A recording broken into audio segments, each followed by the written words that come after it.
welcome along to another video edition of Mark's Mailbox. This is by way of a video bonus, an appendix, if you like, a codicil. I've had my appendix out. Can't remember whether I've had my codicil out, but anyway, this is a little add-on to the questions we took the other day from Mark Steyn Club members live around the planet. And we had some good ones we didn't get to in the live show, and I wanted to attend to them right now. Starting with anyone for tennis, the disgraceful, abysmal performance of not only Serena Williams, but the administrators and the crowd at the US Tennis Open Finals. Has had some knock-on effects and some consequences for other people around the world, including the Australian cartoonist Mark Knight. I think this cartoon appeared in the Herald Sun, although it might have been the Courier Mail, or the Courier Herald, or the Mail Sun. But it was one of those Aussie papers. And Toby Pilling writes, does the confected outrage alleging stereotyping over Mark Knight's cartoon depicting Serena Williams' most recent tantrum mean that soon only straight white men will be suitable subjects for satirical caricatures? If you didn't see the cartoon, this was Mark Knight's cartoon, and it shows Serena Williams rampaging around, stomping up and down on her racket, while the umpire says gently to the young lady from Japan, can you just let her win? And this was denounced as racist. I first heard about it on the BBC World Service. That was my first mistake, listening to the BBC. I was tootling along listening to the BBC, and they had a panel discussion in which everyone agreed this cartoon was racist. J.K. Rowling said it was racist. The Reverend Jesse Jackson said it was racist. Everybody at The Guardian said that not only was the cartoon racist, but everybody in Australia is racist. And Mark Knight isn't in the least bit racist. He was trying to do, this is the way it used to work in cartoons, you used to try and draw the subject of your cartoon. And if you saw any of those encounters that Serena Williams had with the Portuguese umpire, you'll know that she was extremely aggressive, and she had a fierce, scowling face. And he was trying to do a kind of slightly exaggerated version of her scowling face. Everyone says it's racist. The player that Serena Williams was playing is also dark-skinned because she's half Haitian. And as far as I can tell, and we'll try and close in on this so we can get a definitive ruling on it, he actually used the same skin tone for both tennis players in this. But the Japanese victor in this tennis match was sylph-like, so she is actually smaller than Serena Williams. If you see a photograph of the two of them together, Serena Williams much bigger, and the lady she lost to, Naomi Osaka, is actually comparatively sylph-like and dainty next to her. But he's been denounced as a racist. And he took it well. He did another cartoon a couple of days later, how I should have drawn Serena, being told that he needed to make her less obviously black, so the skin needs to be whiter, and less racist stereotyping, more virtue signaling, less humor, make her too slimmer. You don't want to make her too angry, make her smile, don't show what, you know. And he did his best to get a cartoon. Well, then social media got to work, and he got death threats, and his kids got death threats, and so he had to close down his Twitter account, and he closed down his social media and his Instagram and all the rest of it. Because that's the purpose on Twitter. You've really got the better of the argument. This is a debating society tip. Any of you high school kids who take part in the debate competition, the really effective way to win a debate is to threaten to kill your opponent's kids. It's very effective. You've got the better of the argument. You've got the logic. You've got the facts. on your side. All you have to do, if you're ever in a debate, if you're ever that model UN thing, if you're like Chad and the other guy, Slovenia, then if you're Chad threatens to kill Slovenia's kids. You'll win the model UN debate. This is how it works every time. So they threatened to kill Mark Knight's family, and he had to get off social media and all the rest of it. Because the point of Twitter is to drive minor celebrities to suicide. That's what it's there for. They'd like to get a major celebrity. That Roseanne business, where her entire career, 50 years, boom, vaporized with one tweet. And Roseanne's, and now they're killing off her character with an Oxycontin overdose. They're bringing back Roseanne without Roseanne. It's like the old theatre joke, Hamlet without the prince. It's Roseanne without Roseanne. She dies of an Oxycontin overdose. And they would have loved that if they could have done that to her on Twitter. Because Twitter's basic purpose is Chinese whispers intended to drive minor celebrities to suicide. To go back to Toby's question, though, there are going to be no jokes in the world of tomorrow. Last laughs, no laughing matter. And it's been coming for a while. I was on trial for flagrant Islamophobia. I think that's the charge. At about a decade ago at the British Columbia Human Rights Tribunal. And immediately after I beat the rap and they were mad about it. So immediately after me, they dragged into court some stand-up comic, left-wing guy, but he had made the mistake of putting down a couple of lesbian hecklers, in which he had, unfortunately, that's the sort of thing you see if you go to stand-up comedy clubs, someone starts heckling, you put them down. But if you put down lesbian hecklers, it's at risk. You're at risk of homophobia. So they went and so we now live in a society where if you make the wrong kind of jokes, you can be dragged before a human rights tribunal. At the time Nelson Mandela was on his last legs, as it were, some fella in England tweeted that his computer is taking longer to shut down than Nelson Mandela. The police investigate. Not a very good joke, granted, not a very good joke. But the police, the British Constabulary, in a country where everything is policed except crime, where girls in Rotherham and Telford and many other towns are serially gang raped for years, Her Majesty's Constabulary nevertheless found time to come and investigate this guy for his inappropriate Nelson Mandela joke. There will be no jokes in the future. And that means that cartoons, there will be nothing to cartoon. This guy, Mark Knight, to his credit, actually got a couple of jokes out of not having a joke in his cartoon. And he's saying, maybe I should not, if you get attacked for doing racist stereotypes, don't do cartoons with black people.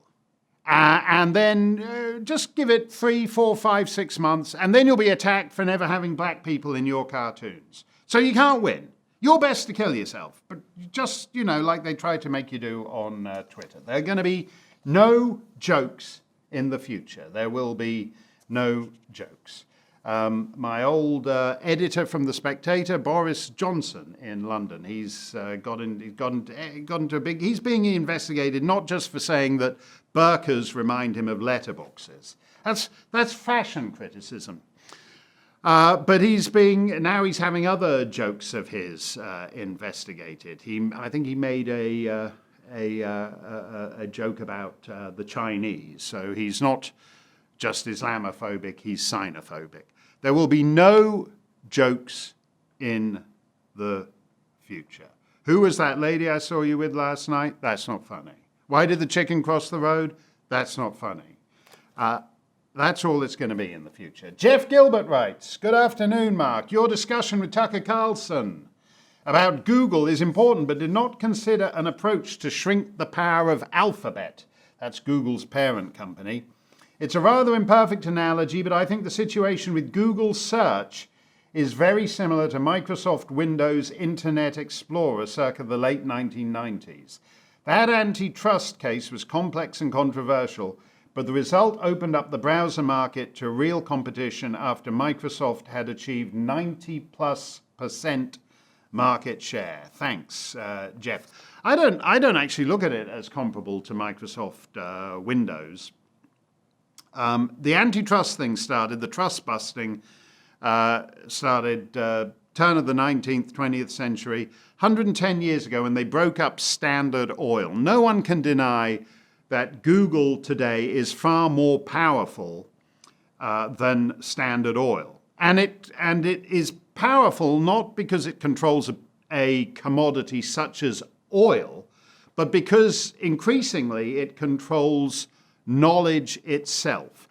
And as we saw in that video that was released of Google executives bleating and sobbing and trying to figure out what to do because Party A had prevailed against Party B in a free election in the United States in November 2016. That's what happened, by the way, Google. You may think the end times are coming just because you're obsessed with Trump. But in fact, in free societies, different parties win elections from time to time.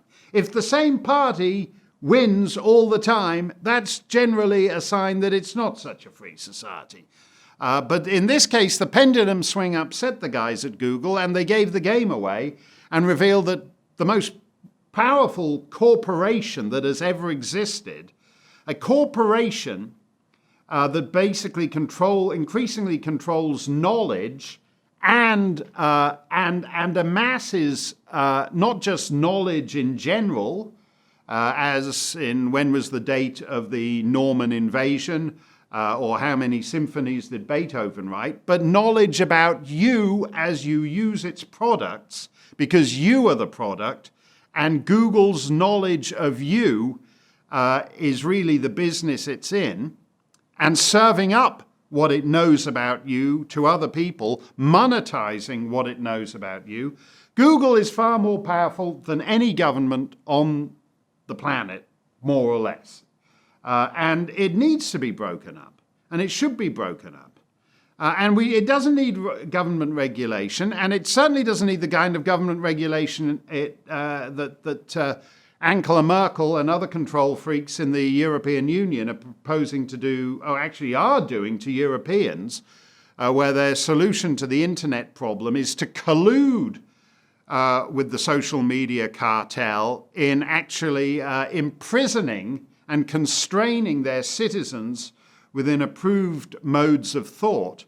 What needs to happen to Google is it needs to be broken up because the argument for breaking it up is far stronger than for Standard Oil, 110 years ago, whatever it was. Michael McClane writes, I woke recently with the clearest depiction of our Western civilization problem with unassimilated immigrants, Muslim and others. In past centuries, immigrants had no safety net of welfare benefits to allow them the luxury of hanging about all day, interacting only with their fellow immigrants and merely transplanting their culture whole into a new landscape. In former times, immigrants were forced by economic realities to earn a living in the culture into which they had landed. They had to learn English to be employed and were forced to work in the dominant culture, integrating into it. Our welfare state is to blame for the Balkanization of our country. That's all true, but we've known it for a long time. If you go back to the 9/11 hijackers, if you go back 15, 17 years to the whole 9/11 era, it's a big section of my book, America Alone, all about that. The connection between welfare and terrorism. If you work as a grease monkey with the hood up and you're in there fixing this and that all day long, or you work as a farm laborer, by the time you get home, you're too tired to plot to blow up the White House or the Elysee or Buckingham Palace or whatever's on your mind. You're wiped out. You just want to lie on the sofa and watch TV. When you have welfare, basically Western taxpayers subsidize jihad. They basically pay for you to sit at home plotting the destruction of their societies all day long. Welfare ensures mass illegal immigration because generally speaking, the average Somali can figure out that actually the social safety net, so-called, in Sweden is a lot more lavish than it is in Somalia. So if he gets from Somalia to Sweden, he doesn't have to do anything to make a better life. The moment he sets foot in the joint, he'll be living a better life. So you can have welfare. Welfare works against assimilation, and welfare,